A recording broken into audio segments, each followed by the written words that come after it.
तो प्लांट्स की ग्रोथ काफ़ी अच्छी चल रही है। ये वैरायटी इज़राइली येलो, इसकी ब्रांचेज़ हैं वो भी अच्छी ग्रोथ ले रही हैं।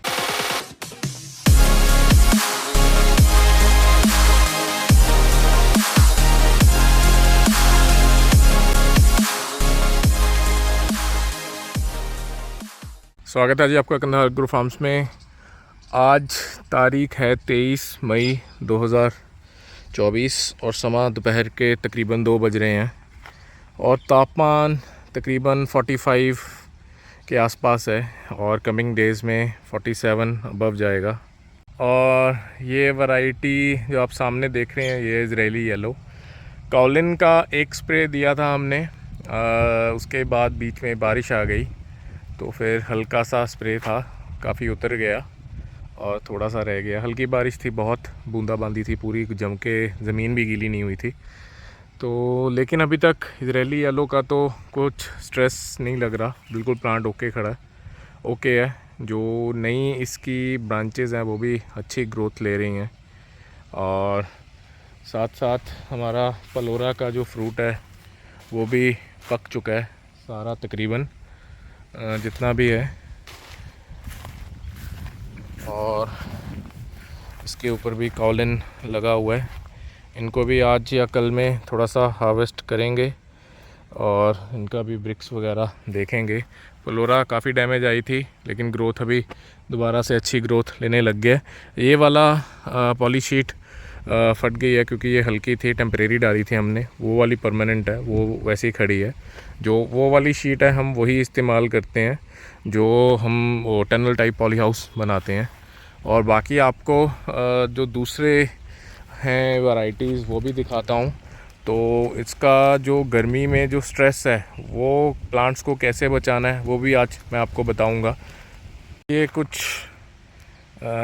उस हल्की बूंदाबांदी की वजह से ऑफ जो फ्लावरिंग, अर्ली फ्लावरिंग आ गई, ये रॉयल रेड वैरायटी है तो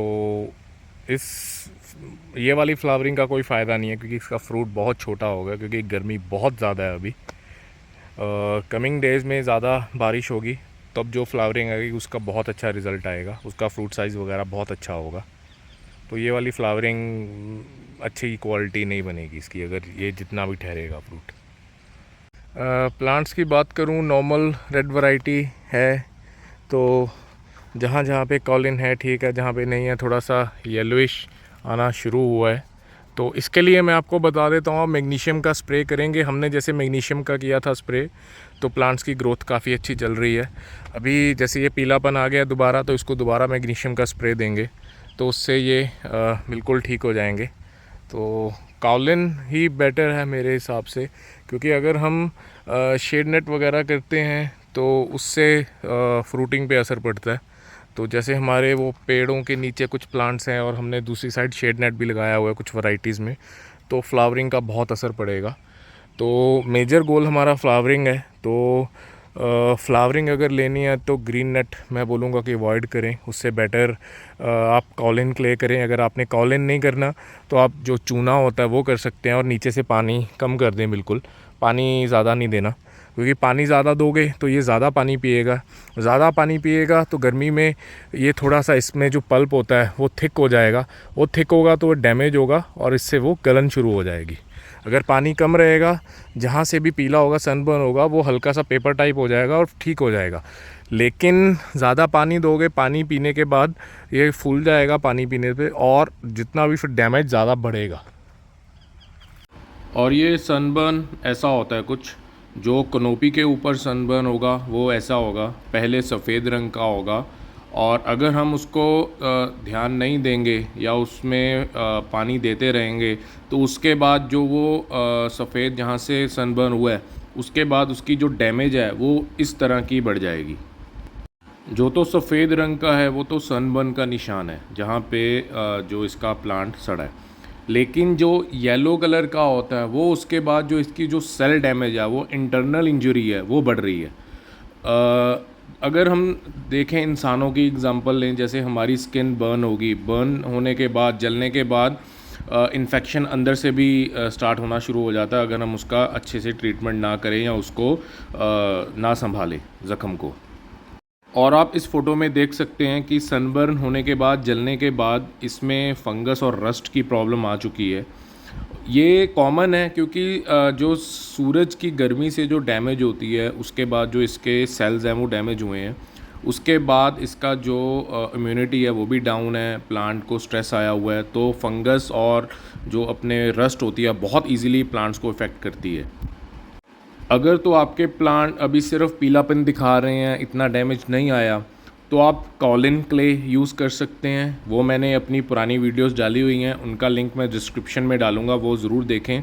उनसे आपको एक आइडिया मिलेगा कि आपने प्लांट को कालिन कैसे स्प्रे करना है। अगर आपके पास कालिन क्ले नहीं है तो आप लाइम पाउडर जो चूना होता है वो यूज़ कर सकते हैं। नहीं तो एक पेंट वाली शॉप से चाक मिट्टी आती है, जो चौक वाली क्ले होती है, वो यूज़ कर सकते हैं। उसका भी सेम रेशो रहेगा काउलिन क्लेन जितना, और जो लाइम पाउडर है जो चूना होता है उसका भी सेम रेशो रहेगा। आपने उसमें स्टिकर ज़रूर डालना है या कोई शैम्पू का पाउच ज़रूर डालना है ताकि वो इजीली स्टिक हो प्लांट के ऊपर। और अगर आपके प्लांट इस तरह के डैमेज हो चुके हैं और अगर डैमेज बहुत हल्का है तो आप इग्नोर कर सकते हैं, उसका पानी कम कर दीजिए और उसके ऊपर जो काउलिन है और लाइम पाउडर है या चाक मिट्टी है उसका स्प्रे करके रखें। और इसको कैल्शियम दें, थोड़ा सा मैग्नीशियम दे सॉइल में और कैल्शियम दे इसको, और 19-19-19 NPK दे या 13-0-45 आता है पोटेशियम नाइट्रेट, वो दे सकते हैं। ये चीज़ें इसको ठंडक देंगी। और अगर आपका प्लांट बहुत ज़्यादा डैमेज होने के बाद रस्ट और फंगस आ रही है तो आपको जो इफ़ेक्टेड कटिंग्स हैं उनको रिमूव करना पड़ेगा। अगर आप बहुत ज़्यादा डैमेज है, आप इतना रिमूव नहीं कर सकते, तो आप उसके ऊपर एक बार काउलिन क्ले अच्छे से स्प्रे कर दें और उसको सॉइल के थ्रू, ड्रेंचिंग के थ्रू आपको सिस्टमेटिक फंजीसाइड देना होगा। वो एज़ॉक्सिस्ट्रोबिन टेबुकैनाज़ोल भी हो सकता है, वो साफ फंजीसाइड भी हो सकता है, कोई भी सिस्टमेटिक फंजीसाइड होना चाहिए ताकि वो उसके अंदर जाके जो उसका फंगस उसको ख़राब कर रही है उसको रोक सके। हमने फंजीसाइड का इतनी गर्मी में स्प्रे नहीं करना, क्योंकि अगर ऊपर से इतनी गर्मी पड़ रही है और अगर हम बिल्कुल डायरेक्ट फंजीसाइड और डाल देंगे तो वो सिचुएशन को और ख़राब कर सकता है। और जो प्लांट के ऊपर काउलिन की या लाइम पाउडर की या चाक मिट्टी की बहुत ज़बरदस्त भर के स्प्रे कर दें। हाई कंसंट्रेशन स्प्रे में ये फ़ायदा रहेगा, आपके जो नए प्लांट्स हैं वो भी डैमेज नहीं होंगे। और अगर आपको कोई भी डाउट है या कोई भी क्वेरी है, आप मेरे से कमेंट्स में पूछ सकते हैं, या ये मेरा नंबर है, आप इस पे व्हाट्सअप कर सकते हैं, आपको सारी जानकारी दी जाएगी। बाकी वीडियो को लाइक करें और चैनल को सब्सक्राइब करें। धन्यवाद, शुक्रिया।